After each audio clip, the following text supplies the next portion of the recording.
Hey, how you doing? Justin here. Today we are checking out Whole Lotta Love by Led Zeppelin, one of Jimmy Page's most iconic riffs, and a really interesting one to get stuck into because you can play it as a complete beginner. If you're really, just making your first steps into rock guitar, this is not a bad one. The riff is relatively simple to play depending on how much detail you want to put into it. So we're going to start by looking at like a really basic beginner version, and then I'm going to start adding in more and more bits.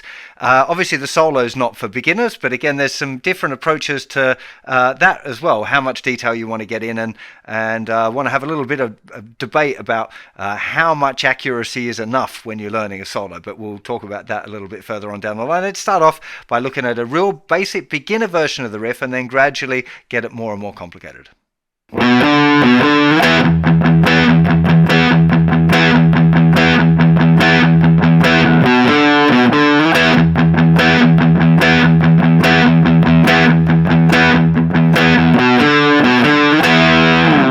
That's the most basic beginner version of this riff you're going to find. So third finger, 7th fret on the thickest string, then first finger, 5th fret on the 5th string. You play that twice, and then you've got an E power chord. Doesn't matter if you use your third finger or your little finger to play that extra note. So it's 7th fret and 9th fret on the 5th and 4th strings. And then you're going to play the thickest string 3 times, probably all down picks and with some palm mute. Talk about picking options in a second as well, but you want to make sure you get a nice palm mute there. You want to find that right. So it's the single notes, chord, bass notes. 2, 3, 4, 5, 6, 7, and then back into the single notes. 1, 2, 3, 5, 6, 7. Now I just noticed then I hit the open string. Now to be honest, I can't remember if that's on the record, and again it's one of those little things where I don't think it really matters if you put that in or you don't. Anyone listening to the riff's not going to notice. It'd be very, very unusual. In fact, I've never heard of anyone like listening to a riff like that and going, he's putting an extra note in there. That doesn't sound right. But we'll start talking about my mute in a second. For beginners, that will be great if you can just get through that much.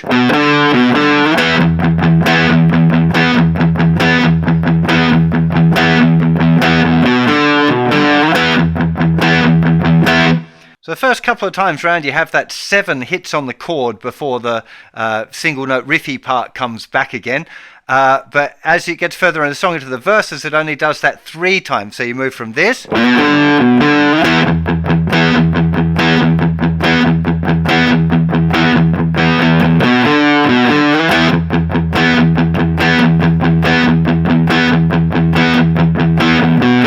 this.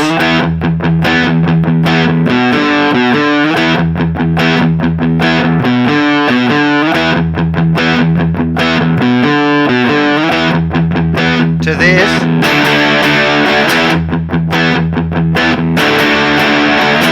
So at that point, instead of having, we got the same rhythm, well not quite the same rhythm, it's a D chord now. It's a D bar chord, ideally. You could use a D power chord. I think when I was first learning this as a teenager, I used to play a D power chord, but ideally you want a full bar chord, the middle 4 strings.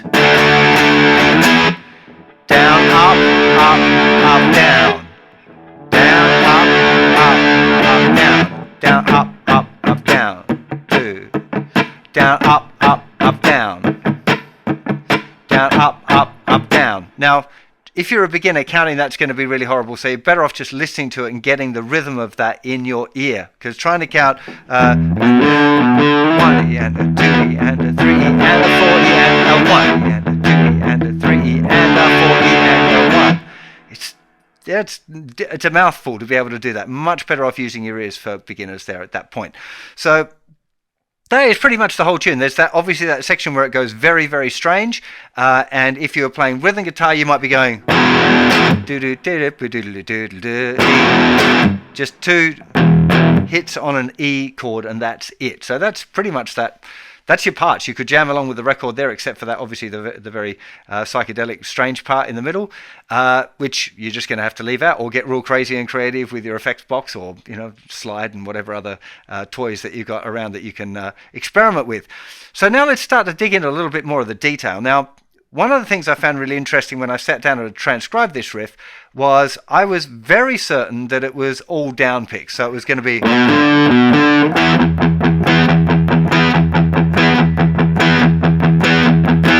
There's a variation just before it goes back into the riff each time. So you end up with 1 E and a 2 E and a 3 E and a 4 E and a 1 E and a 2 E and a 3. Again, 3, 4, 5, 6, and 7. Like and 7 will be there. 1, 2, 3, 4, 5, 6, and 7. So there's that extra chord in there. That's one level of detail. Now, I thought it was all down picks because of the consistency of that low note. It sounds very, very even.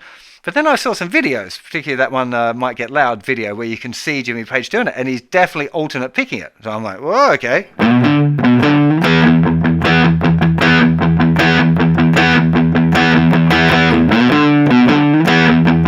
Which changes it considerably. You have down, up, down. That would be the picky. If you're going to alternate pick it, you want down, up, down, down, up, down, up, down, up, down, up, down. You really want to think about the consistency of that low note.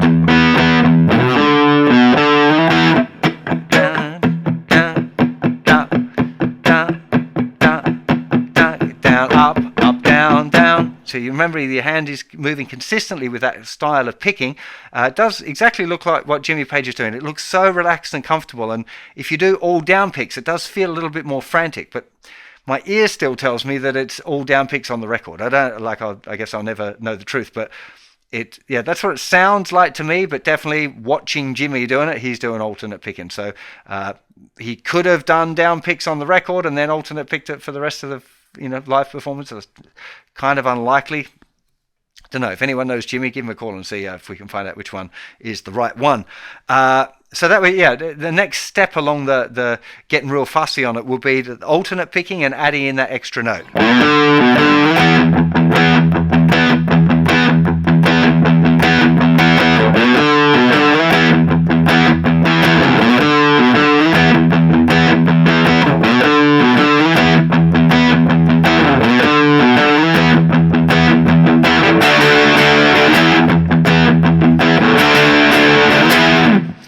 Another part of that riff for me was the sound. Now, you might have noticed it sounds a little different now, the guitar, since I played at the very intro. And that is, all I did was turn the reverb off. Now, the reverb has an interesting effect on it called a pre-delay. Now, I'm just going to turn my reverb back on. I'm using the Kemper Profiler. I'm using the Legacy Reverb. Is the one that I'm using. And the key thing here that gives the sound, makes the sound interesting on the record, is a thing called pre-delay, where there's a gap between where he plays the note and the reverb kind of blossoming. So you can hear now I play the note, and there's like a choo, choo. You hear this thing, it kind of, it comes later. It blossoms afterwards. Now, I've set it about 300, which is my best guess. It sounds to me more like a plate reverb. I haven't got that. I'm struggling with getting the reverb exactly right, to be honest. It's one of those, you can spend ages like fiddling about with that. But if you want to try and get your sound right or closer, you might find that adding any sort of reverb really with a pre-delay Okay, so that's mostly going to be digital units. You very rarely see a pre-delay on a pedal. Oh, you do on posher pedals, I suppose, posher reverb pedals, but it's not a common one on the standard couple of knob Boss pedal. But straight away when we turn that on, it sounds well different.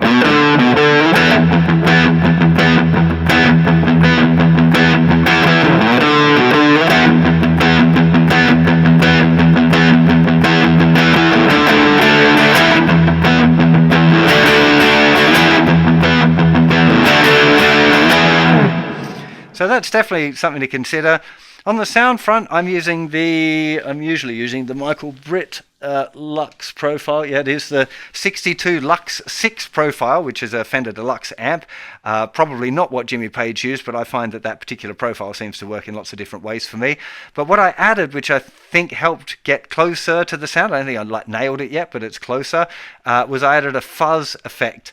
And just with a very low gain, it just kind of fizzed it up a little bit, because it does sound a little bit fizzy to me on the record. And that's part of the thing with this is what I get into, this level of detail that you're looking for when you're learning a tune. Like if you're a real beginner, you don't need to explore all of that stuff. Just be happy to play the riff and jam along with it and have some fun with your mates.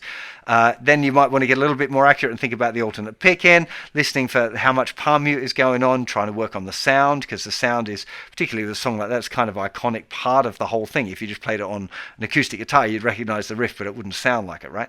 So yeah, these are the kind of things that you want to start growing as a guitar player and trying to get your ear into hearing, like not just what the notes are, but what's the sound like, what effects have been used, and that kind of thing, if you want to try and lift your game up on the minutiae level. Okay, let's have a look at the solo. I'm just going to play it through once, a little bit slower than full speed. Some of you will probably just be able to pick it up from that. But then I'll go through and I'll talk about particularly the second lick, which is one where I've played it different to the original for most of my life. I have worked out what I think is played on the original, but I want to discuss with you whether that's really worth it or not. So first of all, a quick slow playthrough.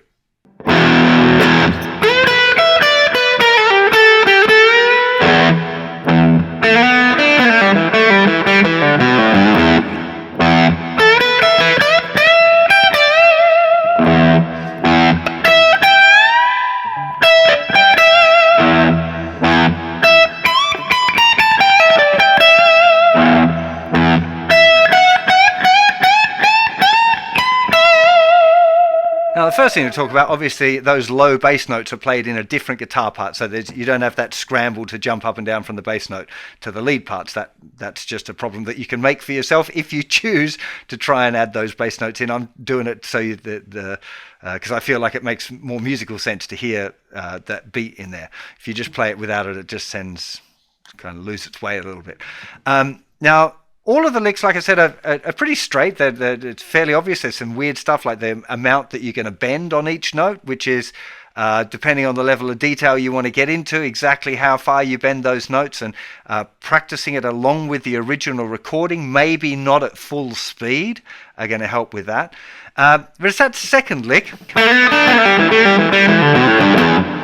that is... I'm not playing it exactly like the record, frankly.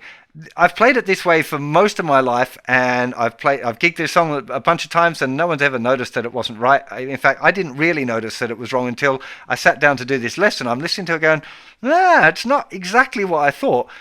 But when I actually transcribed exactly what it was, what I'm fairly sure is what he played, it was considerably more complicated to get under your fingers and a little bit more random. And then I've watched a bunch of live things, and Jimmy never plays it exactly the same way. Okay, it's always just a little bit different, and it's about the energy that you're putting into that phrase more than the actual notes itself as to whether it's going to work or not. Like, is it in time, etc. Now, what I've done is kind of simplified it, unintentionally simplified it into even groups of 6. So you have this 1, 2, 3, 4, 5, 6, 1, 2, 3, 4, 5, 6, 1. And doing that lands really nicely with that last note right on the beat.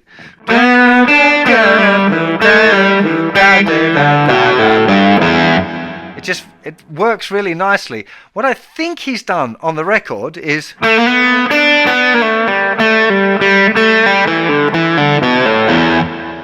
do that slower. Then... So the first group is a group of 6. 1, 2, 3, 4, 5, 6. Then he's playing 30-second notes.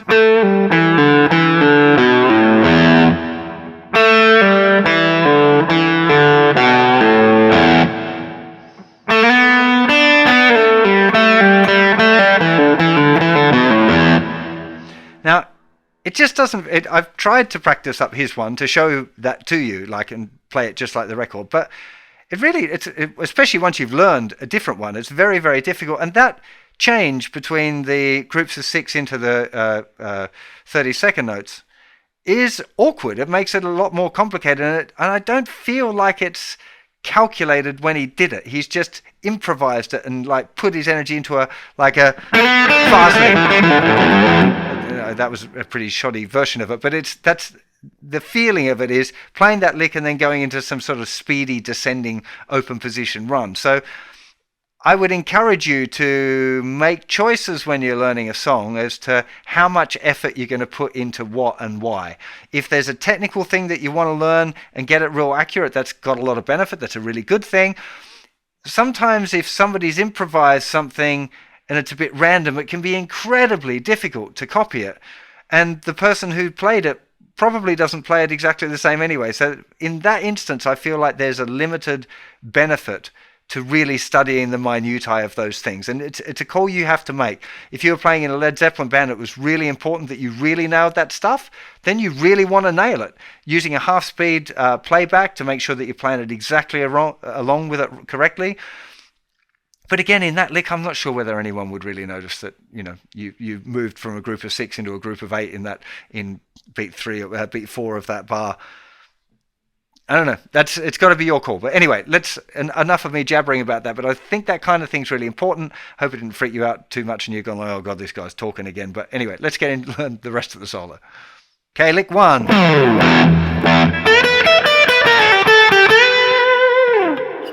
Fourteenth fret, tone bend, third finger on the third string. Then 12th fret on the second string, first string. 15th fret, 12th fret on the second string. 15, 14, 12 on the third string. 14, 12 again. And then a tone bend. 1,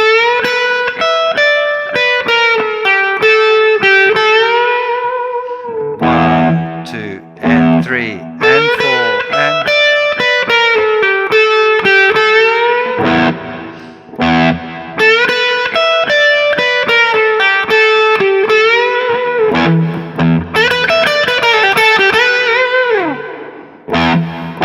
Second lick.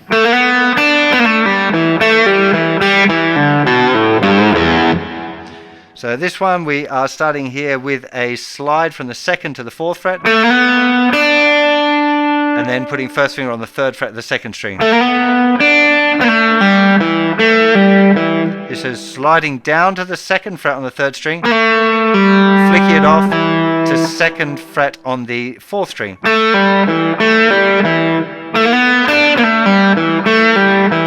Then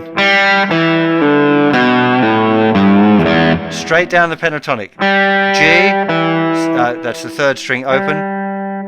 2nd fret open on the 4th string, 2nd fret open on the 5th string, 3rd fret open on the thicker string.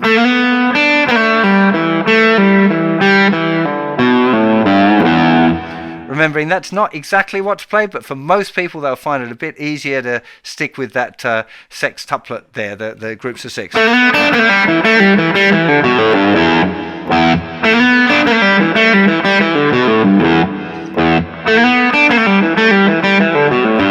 Again, doing it just with that bass note and just feeling the 1, 2, and 3, and 4.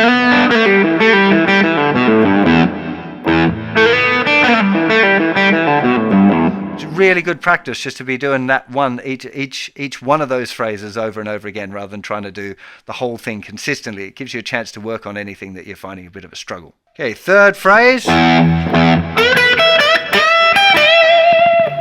Very similar to the first lick.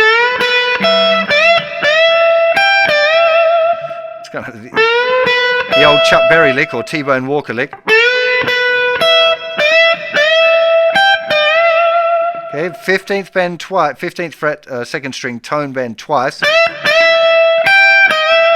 And then hitting the 15th fret on the thinner string, little finger.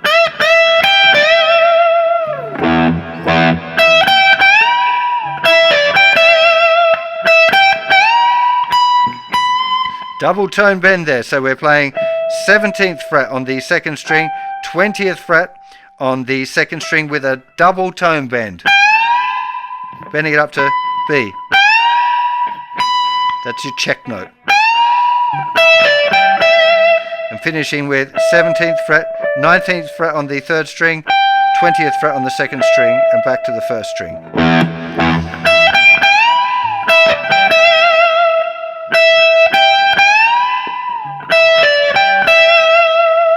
Again, trying to get those licks right. It's less, you got to know what the notes are first of all, but then it's having listened to the song enough to have it in your musical imagination that you know how fast or slow the bend is going to go, how the release sounds. And again, the level of detail you want to take that to is completely up to you. You can make it your version of that solo, or you can go for like really trying to nail it like the record.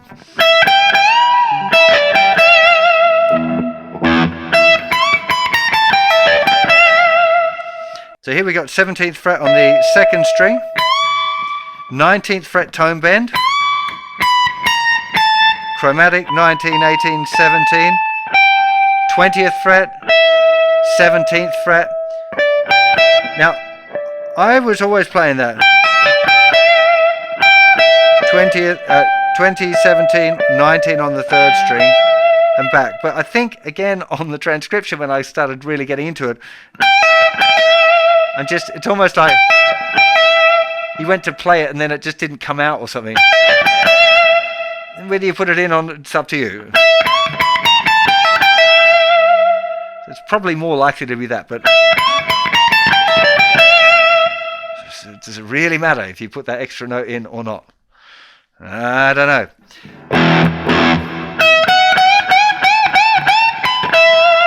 Now here again, we're starting with the first finger on the 17th fret, then we've got 19th fret, gradually bending higher and higher, then little finger 19th fret, finishing on the 17th fret on that second string. Whole thing nice and slow.